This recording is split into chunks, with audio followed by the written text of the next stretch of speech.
Assalamualaikum warahmatullahi wabarakatuh. Selamat datang di Bicara Pajak. Bersama saya, Faris Sustian.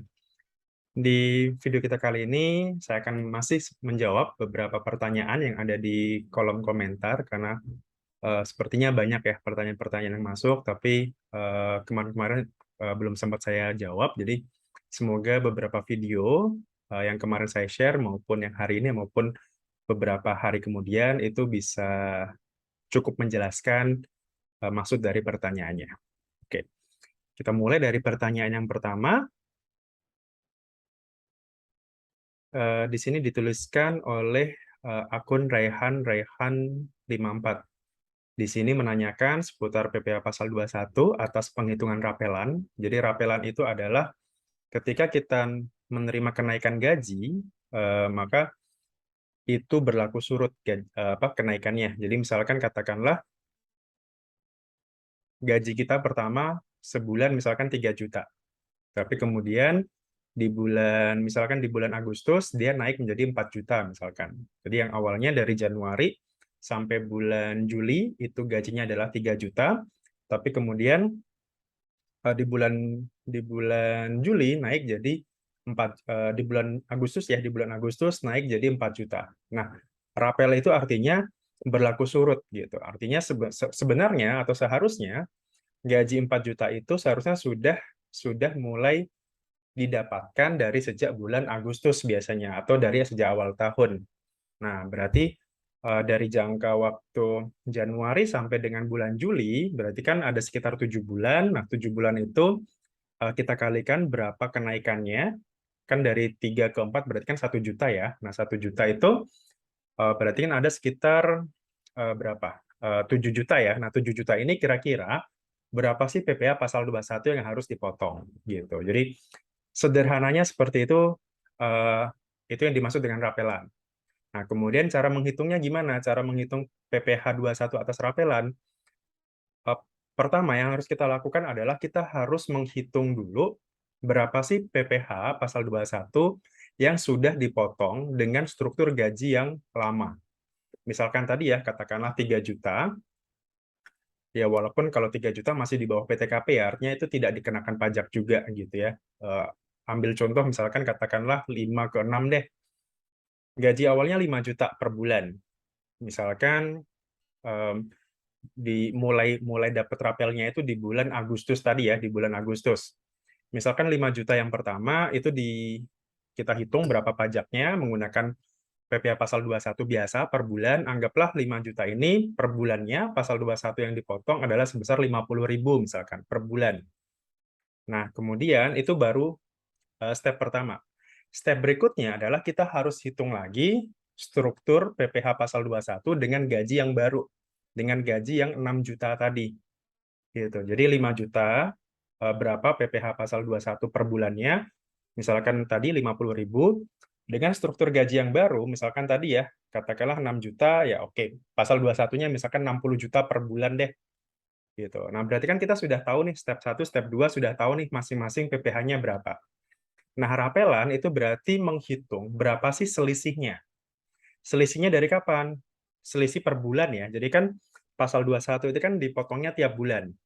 Nah, misalkan dari Januari sampai dengan bulan Juli, kan dipotongnya tadi kan 50.000 ya.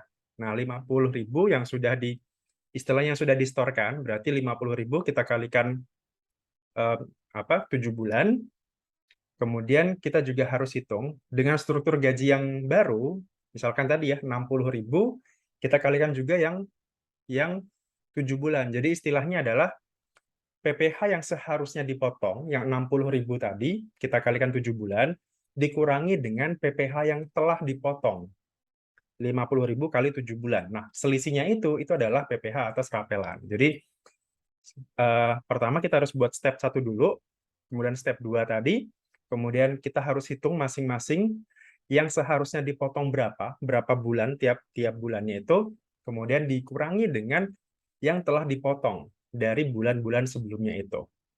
Nah, kemudian di sini Mas Rehan ini kebetulan dia punya rapel nih, dia dapat rapel. Gaji pertama, gaji sebelum dia rapel adalah sebesar Rp2.692.000. Itu adalah gaji sebelum rapelnya. Kemudian kebetulan di bulan Agustus ini, di bulan Agustus tahun 2022 ini, dia naik menjadi Rp2.707.000. Ada kenaikan sekitar 15.000 per bulan. Nah, kemudian kalau rapel berarti kan 15.000 itu kan dihitung mundur tadi ya, dihitung dari sejak Januari. Berarti ya kita hitung berarti Januari sampai dengan bulan Agustus kan berarti ada 8 bulan. Nah, 8 kita kalikan 15.000, hasilnya adalah 120.000. Nah, artinya di sini Mas Rehan ini dapat rapelnya, kok saya dapat hasil dari rapelan hanya 120 selama 8 bulan. Nah, gimana cara hitungnya, Pak? Gitu. Kalau dari pertanyaannya, pertama kalau dari sini ya, kita harus identifikasi dulu nih penghasilannya. Tadi kan penghasilan per bulannya itu kan 2.600.000 ya. Artinya itu apa? Artinya masih di bawah PTKP, masih di bawah penghasilan tidak kena pajak. Sederhananya, jika seorang karyawan penghasilannya bruto, gaji, tunjangan segala macamnya di bawah 4,5 juta minimal, kalau misalkan ada tanggungan lain atau pasti akan lebih tinggi lagi. Jika seseorang karyawan masih di bawah 4,5 juta penghasilan brutonya, maka itu pasti tidak akan dipotong pajak. Tidak akan dipotong PPh pasal 21 ya. Karena kan gaji itu dipotongnya pasal 21. Jadi kalau gaji kita sebagai karyawan masih di bawah 4,5 juta, pasti tidak akan dipotong pasal 21. Nah, di sini kasusnya Mas Rehan kan berarti masih di bawah PTKP. Gitu. Artinya baik itu gaji maupun rapelan itu tidak dipotong PPh pasal 21. Artinya ya sudah, yang terima, jadi Mas Rehan ini pasti akan terima bersih nih sebesar gaji yang awal tadi, gaji yang kenaikan tadi yang 2.707.000 itu plus rapelnya 120.000. 120 dari mana? Ya berarti 15.000 kali 2 kali 8 bulan dari Januari sampai bulan Agustus gitu. Jadi di sini dalam kasus ini tidak dipotong PPh pasal 21. Kenapa? Karena ketika dihitung pun itu masih di bawah PTKP ya, gitu. Masih di bawah 4,5 juta per bulan atau masih di bawah 54 juta setahun. Jadi kalau kita jumlahkan, misalkan, kan kalau kita jumlahkan di sini 2,7, kalaupun kita kalikan 12 bulan, itu kan masih di bawah 54 juta. Gitu. Artinya ya sudah, ini nggak masalah. Gitu. Jadi clear dari perusahaannya juga tidak akan memotong PPh pasal 21. Kalaupun misalkan Mas Rehan ini tidak punya NPWP, nggak masalah juga, nggak apa-apa. Gitu. Jadi kan sering jadi pertanyaan, apakah karyawan itu wajib punya NPWP? Jawabannya adalah tidak harus. Gitu. Selama karyawan itu penghasilannya masih di bawah PTKP, sebenarnya kita nggak masalah, kita nggak punya NPWP nggak apa-apa. Gitu. Karena toh juga tidak dipotong pajak. Gitu. Tidak dipotong PPh pasal 21 ya. Gitu. Jadi walaupun misalkan ketika Anda mau punya NPWP ya silakan aja gitu. Tapi dalam hal ini dalam aturan pajak sendiri karyawan itu adalah kapan paling lambat harus punya NPWP adalah ketika penghasilannya itu sudah melebihi PTKP, sudah di atas 4,5 juta tadi. Nah, kapan paling lambat buat NPWP? Paling lambat adalah akhir bulan berikutnya. Jadi misalkan contohnya di sini Mas Rehan bulan Agustus katakanlah penghasilannya naik jadi 5 juta misalkan. Nah, kapan paling lambat harus punya NPWP? Paling lambat adalah akhir bulan berikutnya. Artinya paling lambat tanggal 30 September 2022, Mas Rehan ini harus sudah punya NPWP. Kemudian konsekuensinya apa kalau dia tidak punya NPWP? Maka bisa jadi akan dipotong pajak lebih tinggi. Di pasal 21, kalau kita tidak punya NPWP, maka dipotongnya jadi 120% gitu ya, atau 20% lebih tinggi pajaknya. Bukan dikalikan 120, tapi pajaknya. Katakanlah pajaknya tadi misalkan 50.000. Ya sudah, berarti 50.000. Karena kita tidak punya NPWP, maka 50.000 itu kita kalikan 120%. Gitu. Jadi sekitar 60.000 ya. Jadi yang awalnya 50.000, kita jadi, karena nggak punya NPWP, maka jadi 60.000 rupiah. Itu konsekuensi kalau kita tidak punya NPWP. Kalau dipotong pajak. Kalau tidak dipotong pajak, ya nggak perlu buat NPWP juga. Seperti itu ya. Jadi kalau karyawan harus diingat, kapan paling lambat buat NPWP adalah ketika akhir bulan berikutnya, ketika sudah di atas PTKP gajinya, atau penghasilan brutonya ya. Gitu. Kalau di bawah PTKP, nggak apa-apa. Nggak punya NPWP, nggak apa-apa. Toh bakalan ribet sendiri kan, karena harus lapor, harus apa? Lapor pajak segala macam gitu. Jadi nggak punya NPP nggak apa-apa. Oke, barangkali itu ya terkait jawaban untuk Mas Rehannya. Kalau dari ini pertanyaannya berarti ya di sisi ini berarti Mas Rehan belum dipotong pajak. Tapi kan ya semoga nanti seiring berjalannya waktu penghasilan Mas Rehan ini bertambah, semakin besar penghasilannya, gajinya, otomatis nanti akan dipotong pajak gitu ya. Jadi lebih enak mana dipotong pajak atau enggak? Ya bagi saya sih lebih enak dipotong pajak karena itu menandakan bahwa kita ini penghasilannya sudah lebih meningkat gitu ya, sudah di atas PTKP gitu. Kalau nggak mau dipotong pajak ya masa segitu terus kan ya.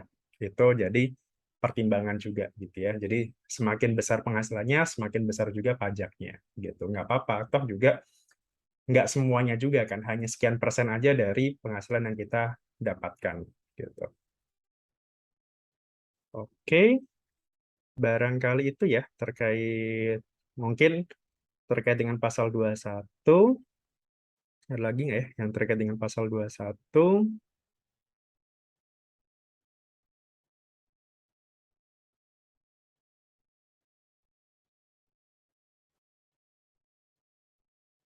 Oke, pasal 21-nya tidak ada lagi. Oke, jadi paling itu ya yang harus diperhatikan dalam hal apa namanya penghitungan rapelan. Jadi intinya rapelan itu tidak semuanya dikenakan pajak juga karena ya kita balik lagi ya ke step-step tadi. Step pertama kita hitung dulu PPh atas gaji yang sebelum rapel. Step kedua kita hitung dulu pasal 21 per bulannya setelah dirapel berapa. Nah, selisihnya tadi yang seharusnya terutangnya berapa dikurangi dengan yang sudah dipotong berapa. Nah, itulah selisihnya itu namanya PPh atas rapel. Gitu. Oke, semoga informasi ini berguna bagi Anda. Mohon maaf kalau ada kekurangan. Semoga jawaban saya bisa diterima dengan baik dan kalau misalkan masih ada pertanyaan, silakan tinggalkan lagi di kolom komentar. Dari saya, terima kasih. Selalu jaga kesehatan dan tetap patuhi protokol kesehatan ya. Gitu. Dari saya, Assalamualaikum warahmatullahi wabarakatuh. Salam.